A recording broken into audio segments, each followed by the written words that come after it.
few weeks ago, I got a message from my friend Charlie. He wanted me to link up with Dan the Turtle Man and Greg's Turtle Haven to build a proper pond at his place for a few snapping turtles.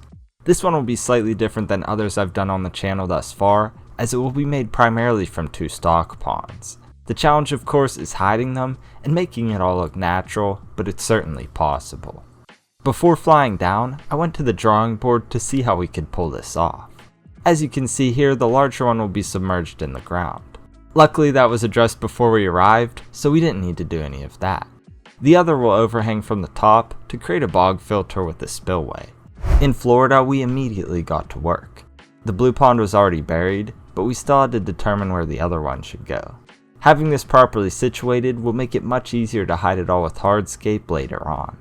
Like other projects, it's usually best to start with the most prominent elements. In this case, an oak tree. It's been dead for a while and needed to be chopped down anyway. Now given my recent track record of misfortune, I stayed clear of all of this. I let everyone else address the task, which was probably a good call on my end. Anyway, once felled, we chopped it down into more manageable pieces to better fit the scape. In addition to this, we broke down a few cypress trees between other trees.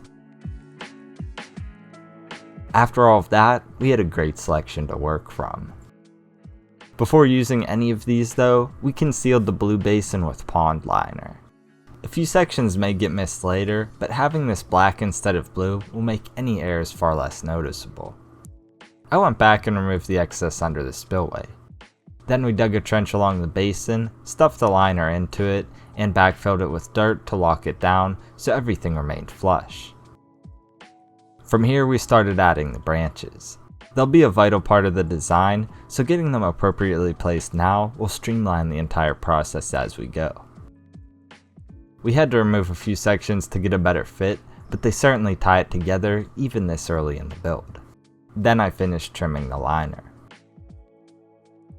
We backfilled like before, but I also went with staples to secure it further. With that taken care of, it was time for more wood. The large piece from earlier is the key element, so it sets the direction for all of the following elements. Doing this ensures the design is cohesive. The top pond won't work for us without modifications. As is, it's a little too tall for what we're trying to do. So Greg went around with a jigsaw and made it shorter. It wasn't perfect, but truly it really didn't need to be. Then we accounted for the spillway and rough plumbed for the pump. All of this could work as is, but we didn't want to tear the liner with rocks. So we lined the entire thing again with Geotextile fabric. Looking back, we probably should have lined it exclusively with this to save on material, but we didn't initially plan to use it for this purpose. Anyway, the fabric will prevent punctures and reduce the likelihood that UV rays will degrade the liner.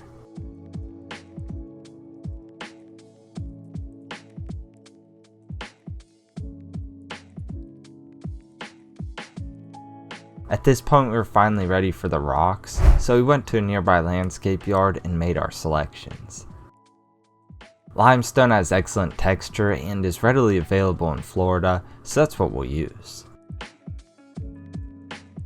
We also collected some flagstone for the bottom and outside. The bog filter on the other hand will be filled with lava rock, so we stocked up on that and pea pebbles and river rocks for other details. Back to the job site and it was time to unload everything. This is when Dan really shined. He's pretty strong and made quick work of the heavier boulders that the rest of us didn't want to mess with.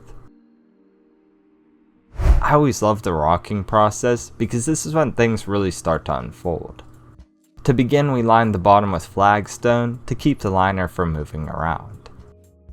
Then we stacked limestone along the edges. The challenge here is that we're not working with a tiered layout, which is typically the case with a pond like this. It's still doable though. We just had to ensure the base was very secure. Working with the shape and understanding how to fit the pieces together is really how it's done. For example, a lot of the time, a small stone is all that's needed to stabilize the structure. Additionally, we tried to use as many flat rocks as possible to retain the space within the pond. As we built up the structure, we adjusted the wood accordingly. We also added the cypress trunks from earlier. Our vision was to clump them together in a single spot to mimic the look of the Everglades or something similar. To keep them stable while we work, we wired them to the other branch. This is when inspiration struck. I can't remember who, but somebody emerged from the woods with this incredible stump, and we thought it would be great for framing in the waterfall. Getting it seated was quite the process though, but eventually we did, and it was well worth the effort. Although it looked great, I didn't want to move any further without addressing the spillway. My solution for this was simple. I just attached pond liner to the opening with seam tape. First, I cleaned off all the surfaces where it will go with isopropyl alcohol to ensure it adheres optimally. Then I applied double-sided tape inside and outside the spillway so the liner will stick to both surfaces. I secured the front first. Afterward, I cut off the excess and peeled it over to the inside. As I did, I had to cut the corners so it would lay perfectly flat. I finished it off with single-sided seam tape along the edges to further waterproof this connection. Here's a closer look from the inside for reference. After that, we draped the liner in such a way that it will retain water exclusively within the waterfall.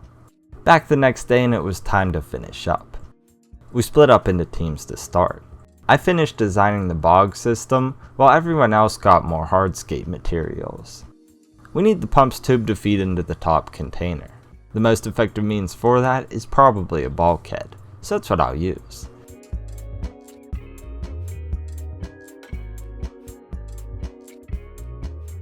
Then I applied thread tape to a few barbed hose adapters and screwed them into the bulkhead. I secured tubing to both of these and locked them on with some hose clamps.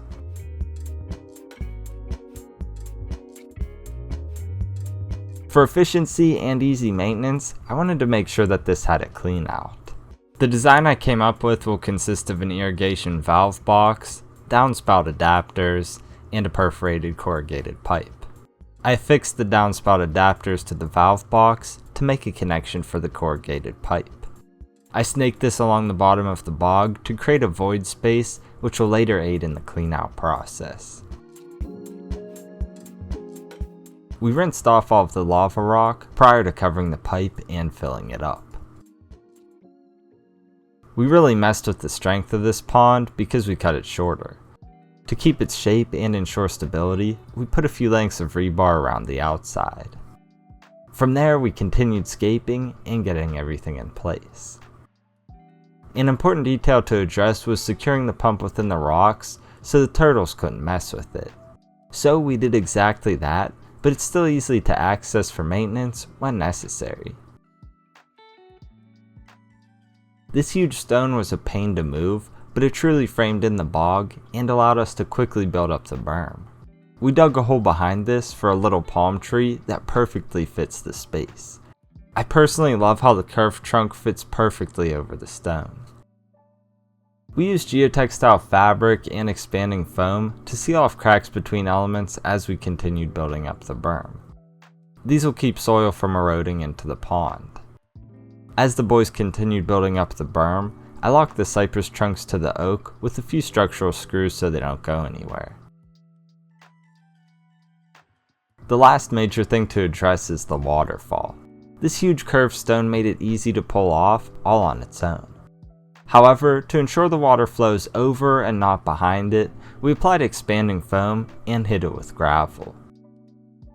We fit a few more stones around it and applied more foam as needed. I also filled it in with some plants to ensure it all blends together.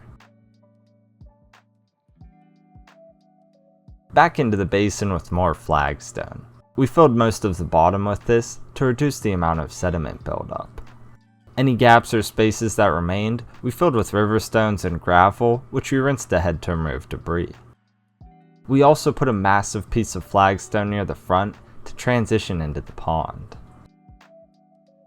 After that, we began filling the basin and addressed the bog. We removed all of the substrate from the roots and rinsed them off. From there, we simply buried the roots within the lava rock to get them locked in. We included a lot of tropicals that grow well in a riparian setting, like this philodendron. We filled in some of the landscape with plants as well. By this time the basin was full, so we turned on the pump to see how the waterfall ran. I had to edit a few things, but it looked incredible. After that we went around and finished landscaping with plants, and put some in the water as well. A key feature worth pointing out is that I dropped a lot of water hyacinth near the back of the pond to create a properly shaded area for the turtles. To finalize the build, we landscaped everything with cypress mulch to get a cohesive look. We also added a potted plant that Charlie had on site already to fill in some of the background. Like I said earlier, this pond is for a pair of albino snapping turtles. Now the pond itself is intended for breeding, so the two of them won't always be housed together. So that in mind, Charlie has plenty of other ponds and habitats on the property if and when they need time apart. We put them both in to start though, to see how things would go. Unfortunately, we didn't get it on film, but Charlie said they were breeding literally an hour or two after going in, which is incredible. In the past week, he sent a few photos of them enjoying the pond after the fact. However, since we filmed all of this shortly after construction, it's still cloudy and you won't see them again for the remainder of the video.